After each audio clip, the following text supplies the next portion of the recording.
નમસ્કાર બેનજી। નમસ્કાર બેનજી, અમે સરકાર તરફથી આપણે આ વિકાસના કામો કરવાના છે ને, એટલે એના માટે આપણા ખેતરમાંથી વીજ લાઈન નીકળવાની છે, એટલે એનું સર્વે કરવા આવ્યા છીએ। કરો કરો, તમ તાર બિંદાસ કરો। સર્વે તો કરી લીધું છે। તમારા ખેતરમાંથી 3 વીજ થાંભલાની લાઈન નીકળવાની છે અને એનું પૂરેપૂરું વળતર સરકાર અને ઉદ્યોગપતિથી તમને મળવામાં આવશે।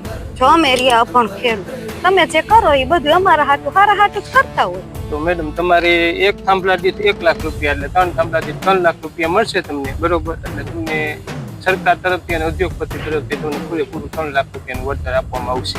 જો સાહેબ, અમે એરિયા નાના માણા, અમને આમાં બહુ કઈ ખબર ન પડે। તમે કરતા હોય સારું જ કરતા હોય, પણ તોય મારી એક નાની એવી શરત છે।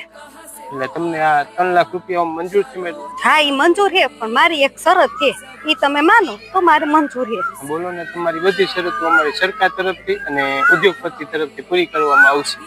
તો જો શરત એવી છે કે મારે તમારો 1 રૂપિયો જોતો નથી, એ રૂપિયો તમારા ઉદ્યોગપતિને દઈ દેજો।